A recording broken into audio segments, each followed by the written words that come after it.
En el arte de gobernar y en el arte de generar progreso para las poblaciones, que ha sido una discusión eterna desde que se creó el principio de la autoridad, desde las épocas anteriores a Jesucristo.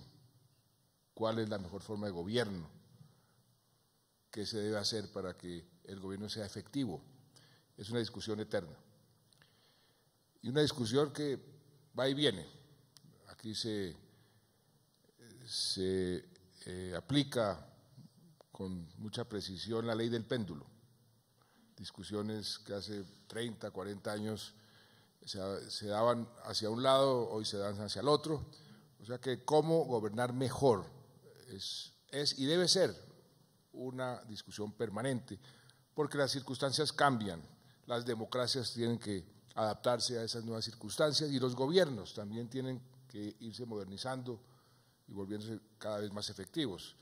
Yo estoy citando mucho un libro que ahora está de moda en Europa que se llama La Cuarta Revolución, donde precisamente ese tema de qué es lo que determina que un país sea exitoso o que un gobierno sea exitoso y qué no, hasta dónde debe llegar el Estado y cómo el gobierno y el Estado deben operar. Son discusiones que en este momento están en plena vigencia. Y es dentro de ese ejercicio de reflexión y mejoramiento continuo, permanente, como iniciamos con un equipo interno aquí del gobierno, María Lorena Gutiérrez, muy al frente de ese proceso, una reflexión sobre cómo debería operar la Presidencia de la República. Si lo que estábamos haciendo era lo mejor o si podíamos hacer un esquema que fuera más efectivo. Simultáneamente, por una feliz coincidencia, ese tema lo discutí con el ex primer ministro Tony Blair, a raíz de unas discusiones sobre otros temas, pero llegó ese tema y me dijo, mire, yo hice un ejercicio muy parecido cuando estuve en el gobierno a los 4 años, cuando me reelegí, hice un ejercicio como el que usted quiere hacer y ese ejercicio fue muy productivo porque buena parte de los resultados que logré obtener, sobre todo en el segundo cuatrenio, fue gracias a la reforma que hicimos. Y a propósito de Tony Blair, yo suelo no responderle a los periodistas y a los columnistas, pero un columnista de la revista Semana, Antonio Caballero, se preguntaba que cuánto le habíamos pagado a los exmandatarios que vinieron a Cartagena a la cumbre de la tercera vía y cuánto le habíamos pagado al exministro Tony Blair por su asesoría, por cuánto habíamos pagado a los colombianos por su consejo de reformar la presidencia. Lástima que Antonio Caballero no hubiera llamado antes a preguntar porque se hubiera evitado esa columna. Ni un solo peso le costó a los contribuyentes colombianos. Todos los exmandatarios que vinieron a Cartagena a la cumbre de la tercera vía no cobraron un solo peso. Cobran muchísimo, eso sí.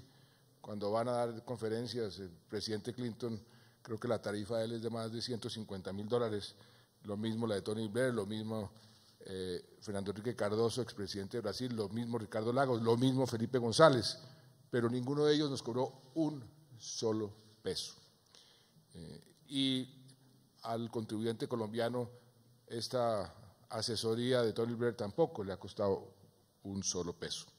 Pero dentro de esas ideas, entonces nació la idea de reformar la presidencia para hacer de la presidencia una unidad mucho más efectiva que ayude a la ejecución del gobierno.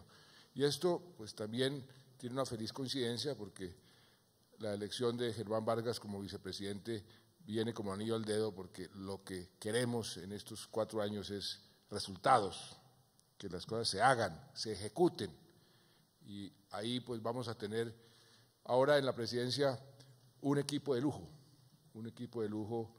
porque las personas que acabamos de posesionar son eso, un equipo de lujo. Yo me siento muy complacido, muy satisfecho y muy honrado de tener este equipo de lujo trabajando conmigo aquí en la Presidencia de la República y trabajando hacia afuera también, no solamente dentro del gobierno con los demás ministerios, sino con la ciudadanía en general. El doctor Néstor Humberto Martínez pues, es una persona que ustedes todos conocen. Si hay una persona que ha tenido experiencia en asuntos de gobierno y en asuntos del sector privado, es Néstor Humberto.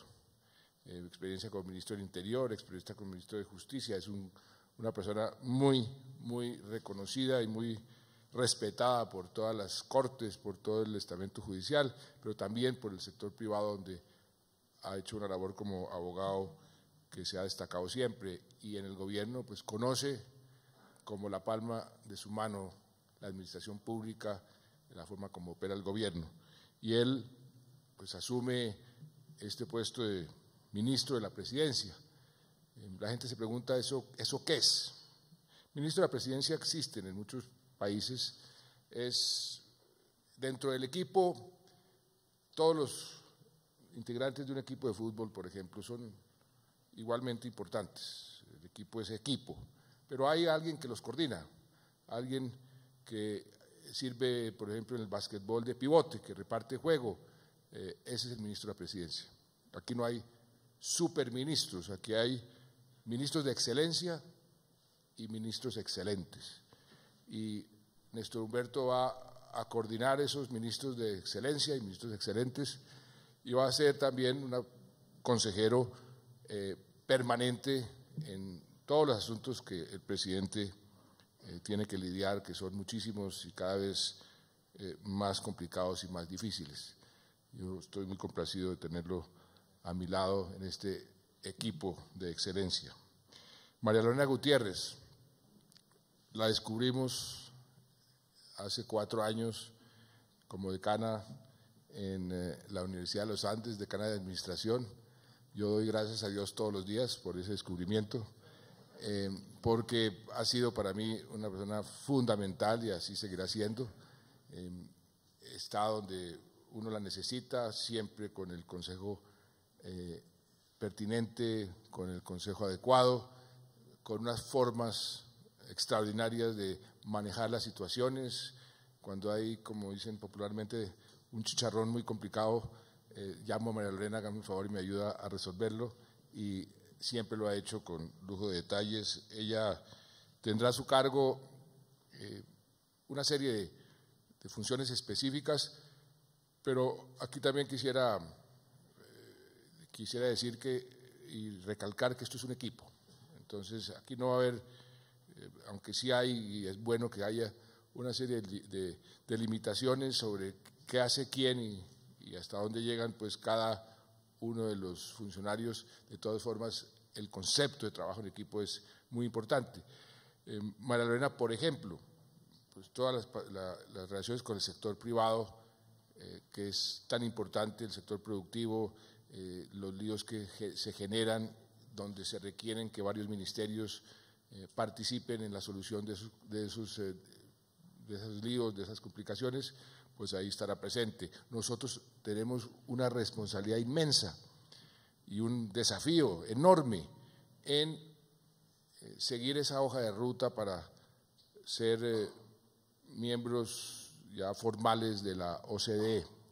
Eso requiere un gran esfuerzo en todos los estamentos del gobierno, en leyes, en regulaciones, en decretos, y María Lorena va a estar pendiente de ese tema. Anoche tuvimos una gran noticia. Colombia subió 3 puntos en el índice de competitividad del Foro Económico Mundial. 3 puntos, pues maravilloso, aplaudimos, es un progreso, pero necesitamos subir muchos más. Y ahí tenemos que hacer un esfuerzo, todos, ¿no? Pero alguien tiene que estar ahí pendiente de cuáles son los indicadores que tenemos que mejorar, dónde tenemos que hacer mayores esfuerzos. Eso también estará a cargo de María Lorena y de muchas otras responsabilidades que ella ha venido adelantando y que ha venido manejando. De manera que tener a María Lorena o mantener a María Lorena al lado para mí es también un factor de inmensa satisfacción y tranquilidad. El general Óscar Naranjo, yo tuve el privilegio de trabajar con él muy de cerca desde el Ministerio de Defensa, cuando en una decisión bastante audaz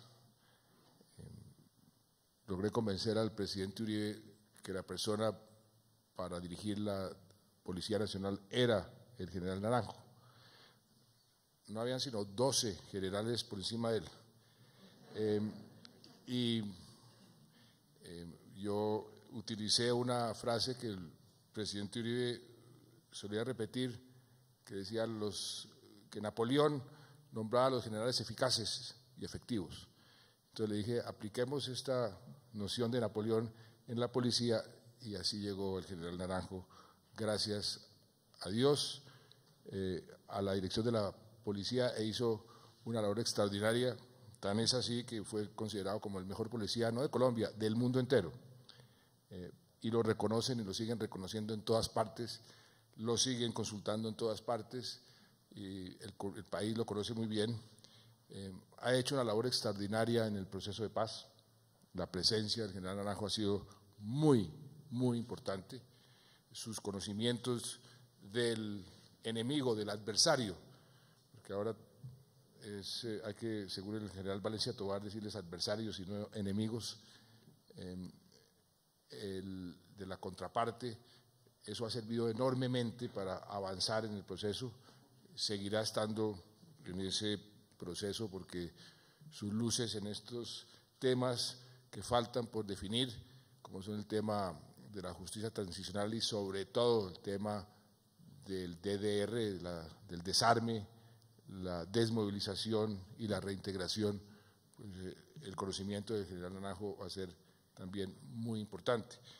Pero ya tenemos que pensar, y ojalá llegue, en el posconflicto. ¿Qué va a pasar cuando firmemos esos acuerdos y termine este conflicto de una vez por todas? ¿Cómo es que vamos a comenzar a construir la verdadera paz? ¿Cómo van a ser esos escenarios del posconflicto? Y nosotros tenemos que prepararnos para ese momento. No lo podemos dejar para último momento, porque muchos de los procesos han fracasado o se han debilitado enormemente precisamente por no prever a tiempo esa transición. Y entonces deja uno un bache de tiempo entre el momento en que se firma y el momento en que las cosas comienzan a suceder. Y en ese interreino se generan problemas que muchas veces son casi insolubles. Por eso tenemos que anticiparnos para que no haya ese bache de tiempo donde no suceda nada, sino que el día en que realmente firmemos, comencemos ya unos planes concretos para aplicar el posconflicto, que va a ser tan difícil como el proceso mismo. Así ha sido la experiencia de muchos países y por eso desde ya tenemos nosotros que pensar en cómo hacerlo. Y eso requiere el esfuerzo de todo el gobierno y de todo el Estado y de todos los colombianos, porque lo he dicho muchas veces, esta paz no es mía, no es de mi gobierno, es de todos los colombianos. Y por eso en la propia Presidencia de la República creamos este ministerio, esta instancia de coordinación para comenzar a articular todos esos esfuerzos que en algunos casos ya se están haciendo. Algunos gobernadores, algunos alcaldes, algunos ONGs, la comunidad internacional está muy ansiosa, ¿cómo podemos ayudar ahí? Eso requiere una articulación, requiere una coordinación, y quién mejor que el general Naranjo para estar al frente de ese esfuerzo. Es un esfuerzo monumental que va a requerir la ayuda de todo el gobierno, todo el gobierno tiene que estar ahí presente porque el posconflicto va a tener que ver con todo el gobierno y todo el país y todas las entidades territoriales, y por eso la capacidad ejecutiva que le conozco y su efectividad pues va a ser muy útil para el general Naranjo en esta tarea tan importante. Entonces me honra muchísimo también estar al lado del general Naranjo en este momento tan crucial de nuestra historia. Otro tema donde ustedes me han escuchado muchísimo, no hemos logrado dar en el clavo, es el tema de las comunicaciones, el tema de cómo podemos transmitirle al pueblo colombiano, a la ciudadanía, lo que estamos haciendo, cómo podemos hacer para que los ciudadanos aprecien más lo que se está haciendo. Por eso muchas de las definiciones del arte de gobernar unos dicen que es el arte de ejecutar, otros dicen que es el arte de comunicar, y cada vez me convenzo de que son los dos, y hay otras definiciones que también son pertinentes, pero comunicar para un gobierno es muy importante, y comunicar bien, y comunicar oportunamente, y hacer mucha pedagogía. Uno cree intuitivamente que la gente conoce lo que uno está haciendo y resulta que no hay tal. Por ejemplo, en el proceso de paz hicimos una encuesta muy profunda, y más del 60% de los colombianos no están enterados de los progresos que allá se han hecho, a pesar de cuántas veces no hemos explicado, y los negociadores y muchos ministros, y aún así la gente no sabe lo que está pasando, no sabe que ha habido progresos. Ese es un ejemplo de cómo tenemos que ser mucho más emprendedores, esa palabra ahora está muy de moda, muy innovadores en materia de la comunicación. Y ahí se requería una persona que tuviera una serie de características que no son fáciles de encontrar, que tuviera experiencia periodística, que tuviera conocimiento de las comunicaciones estratégicas, como ahora se llaman, que tuviera acceso a los directores de los medios, pero que al mismo tiempo entendiera lo que es la comunicación de un gobierno, en fin, una serie de características que no son comunes en una sola persona, pero por fortuna la encontramos. Y Pilar Calderón tiene esa serie de cualidades y características. Su carrera en el periodismo y en las comunicaciones así lo demuestran, y ahí también pues será un honor trabajar con ella dentro de este equipo. Estos 4 ministros que hoy acabamos de posesionar, pues como lo digo, va a ser un equipo de asesoría permanente, de ayuda permanente, y créanme que a partir de este momento voy a estar mucho más tranquilo, porque voy a tener un equipo de lujo acompañándome y asesorándome y criticándome y ayudándome a tomar las decisiones más acertadas. Yo he sido siempre un convencido de la importancia y de la relevancia de la inteligencia colectiva. Cuando uno cree que uno se las sabe todas, generalmente se equivoca.